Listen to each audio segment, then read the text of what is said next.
صبر سیکھ لیں، اللہ سب جانتا ہے، وہ جانتا ہے کہ آپ کب کن حالات سے گزر رہے ہیں۔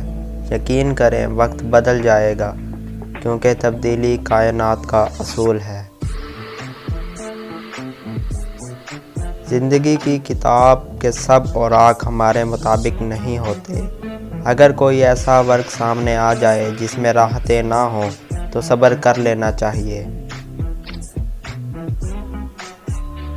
جس مقام پر آ کر برداشت ختم ہو جاتی ہے، اسی مقام سے صبر شروع ہوتا ہے۔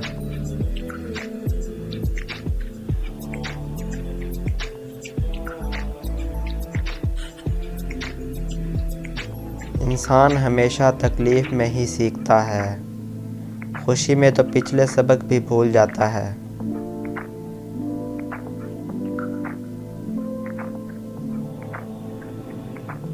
صبر وقت مانگتا ہے اور وقت صبر مانگتا ہے۔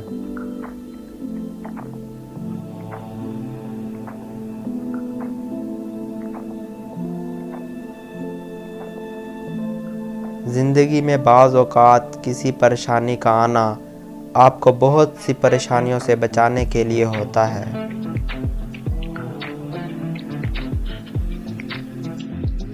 جس شخص کو اللہ کے ہر کام میں حکمت سمجھ آ جائے، وہ زندگی میں کسی بھی واقعے کے رونما ہونے پر شکوہ نہیں کرتا۔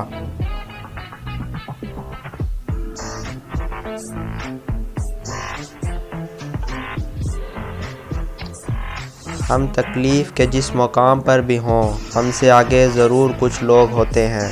انہیں دیکھ کر ہمیں شکر کی لاٹھی تھام لینی چاہیے تاکہ راستہ سہولت سے کٹ جائے۔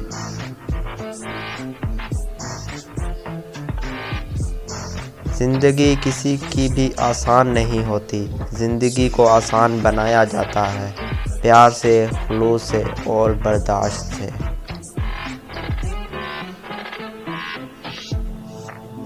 صبر کرنے والا کامیابی سے محروم نہیں رہتا، چاہے اسے طویل زمانہ لگ جائے۔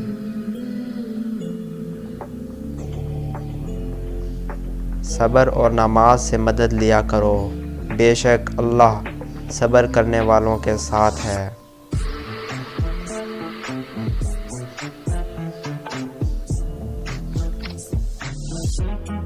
دکھ میں کبھی پچھتاوے کے آنسو مت بہاؤ، بلکہ یہ سوچو کہ تم وہ خوش نصیب ہو جس کو اللہ نے آزمائش کے قابل سمجھا۔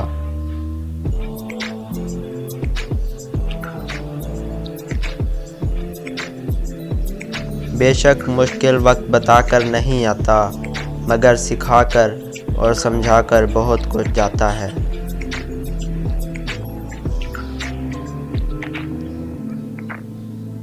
صبر، خاموشی اور لا تعلقی بہترین انتقام ہے۔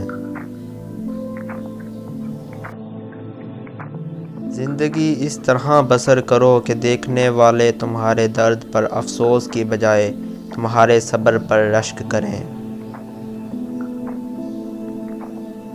صبر کا دامن ہاتھ سے نہ چھوڑو، کیونکہ ہر کام آسان ہونے سے پہلے مشکل تھا۔ صبر سے رحمت کا انتظار کر، جو چیز تیرے لیے ہے وہ تیرے لیے ہی ہے، اور دیر صرف حکمت پر مبنی ہوتی ہے۔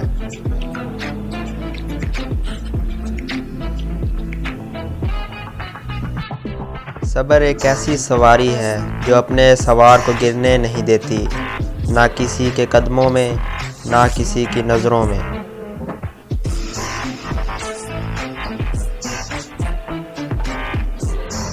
دکھ انسان کو یا تو ریت کی طرح ڈھا دیتا ہے یا پھر چٹان کی طرح کھردرا اور سخت بنا دیتا ہے۔